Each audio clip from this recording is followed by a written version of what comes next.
क्या मई के अंत में कोरोना खत्म हो जाएगा? वैज्ञानिकों ने बताई तारीख। भारत में कब होगा कोरोना खत्म? बने रहिए मेरे साथ। मैं हूं एच के मालाकार और आप देख रहे हैं एनएच गुरु। तो स्वागत करता हूं आपका। आगे बढ़ने से पहले कृपया मेरे इस चैनल एनएच गुरु को सब्सक्राइब जरूर करें और सबसे पहला वीडियो आपको ही मिले इसके लिए बेल आइकन को दबाना ना भूलें। तो शुरू करते हैं आज का टॉपिक। कोरोना वायरस की तबाही से पूरे देश में दहशत का माहौल बन गया है। इस बीच कोविड-19 के मामलों पर भविष्यवाणी करने वाले सरकार के mathematical modelling expert professor M Vidyasagar का कहना है कि कोरोना की दूसरी लहर 7 मई को अपने पीक पर हो सकती है, लिहाजा हेल्थ सेक्टर को इस तारीख के लिए पहले से तैयार रहना होगा। प्रोफेसर विद्यासागर ने कहा, यदि आप संपूर्ण रूप से देखें तो हमें लगता है कि इस सप्ताह के आखिर में कोरोना के मामले घटने शुरू हो जाएंगे। कोरोना 7 मई को पीक पर होगा। यहाँ से कोरोना के मामले घटने शुरू हो जाने चाहिए, लेकिन ये लहर अलग अलग राज्यों में अलग अलग समय पर चरम पर होगी। संयुक्त रूप से देखें तो कोरोना की लहर या तो पीक पर है या इसके बेहद करीब है। प्रोफेसर विद्यासागर का अंदाजा यदि सही साबित होता है तो ये पूरी देश के लिए बड़ी राहत की बात होगी, क्योंकि इस सप्ताह के अंत तक देश कोरोना की दूसरी लहर के पीक को पार कर जाएगा। प्रोफेसर विद्यासागर ने कहा कि इसे समझने के लिए हम औसतन 7 दिन का समय लेते हैं, क्योंकि पीड़ितों की संख्या रोजाना घटती बढ़ती रहती है। हमें सिर्फ रो नंबर नहीं देखने चाहिए, बल्कि प्रतिदिन के मामलों के औसत पर भी गौर करना चाहिए। उनका दावा है कि ये नंबर्स मौजूदा सप्ताह के अंत में कम होने शुरू हो जाएंगे। विभिन्न राज्यों की स्थिति के बारे में बात करते हुए प्रोफेसर विद्यासागर ने कहा, अलग अलग राज्यों में अलग अलग समय पर कोरोना पीक पर होगा और इनके मामलों में कमी देखी जाएगी, जैसा कि महाराष्ट्र में भी देखने को मिल रहा है। उन्होंने आगे कहा, दूसरी लहर की शुरुआत महाराष्ट्र से हुई।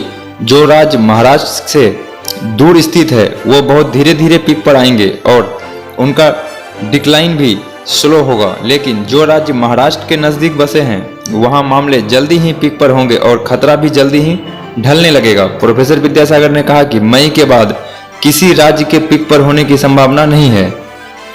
उन्होंने कहा, हम उम्मीद करते हैं कि भारत के कुल मामले इस हफ्ते पीक पर होंगे। ज्यादा से ज्यादा अगले 10-15 दिनों में भारत का हर राज्य पीक पर होगा और कहीं अगर वहीं से मामले कम होने शुरू हो जाएंगे, लेकिन ये उम्मीद बड़े पैमाने पर ही की जा सकती है।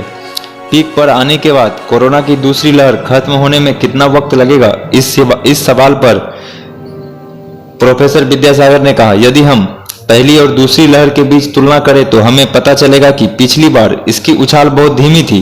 पहली लहर को पीक पर आने में करीब 3.5 महीने लगे थे और ये मामले इतनी ही धीमी गति से नीचे आए थे। दूसरी लहर पर नजर डालें तो हम देखते हैं कि 1 अप्रैल को हमारे पास 75,000 मामले थे, लेकिन ठीक 1 महीने बाद हमने 4 लाख के आंकड़े को पार कर लिया। हमें उम्मीद है कि दूसरी लहर जितनी तेजी से ऊपर आई है लगभग उसी गति से नीचे भी जाएगी। प्रोफेसर विद्यासागर ने कहा कि मई के आखिर तक भारत में तकरीबन 1.2 लाख मामले प्रतिदिन के हिसाब से होने चाहिए। हालांकि इसका मतलब ये नहीं है कि यहाँ मामले एकदम से शून्य हो जाएंगे। अशोका यूनिवर्सिटी के बायोलॉजी के प्रोफेसर गौतम मेनन का अनुमान है कि कोरोना की दूसरी लहर मई के दूसरे सप्ताह यानी इस महीने के मध्य में पीक पर होगी। Brown university school of public health के डीन डॉक्टर आशीष झा प्रोफेसर विद्यासागर के इस विश्लेषण को इत्तेफाक नहीं रखते हैं कि कोरोना की लहर जितनी तेजी से ऊपर आई थी उतनी ही तेजी से नीचे जाएगी। डॉक्टर आशीष झा का कहना है कि कोरोना का डिक्लाइन योजनाओं पर निर्भर करता है। अगर आपकी योजनाएं प्रभावशाली है तो बढ़ते मामलों को कंट्रोल किया जा सकता है। ऐसी स्थिति में मामले तेजी से कम होंगे। यदि ऐसा नहीं है तो कई देशों का अनुमान यह कहता है कि पीक पर होने के बाद धीमी गति से मामले कम होते हैं, जिसमें कुछ महीनों का वक्त भी लग सकता है। डॉक्टर झा इसे लेकर पूरी तरह आश्वस्त नहीं है कि बढ़ते मामलों में अचानक से कमी आ जाएगी। हम लंबे समय तक भी पीक पर रह सकते हैं। तो दोस्तों, ये थी कुछ विद्वान लोगों का अनुमान। हम सब चाहते हैं कोरोना जल्द से जल्द खत्म हो जाए ताकि आम जिंदगी फिर से पटरी पर दौड़े। उम्मीद करता हूँ आपको ये वीडियो पसंद आया हो। ऐसे ही वीडियो के लिए इस चैनल एनएच गुरु को सब्सक्राइब कर दें और बेल आइकन को दबा दें। आज के लिए बस इतना ही। फिर अगले वीडियो में आपके लिए कुछ और नई जानकारियां लेकर आऊंगा। धन्यवाद।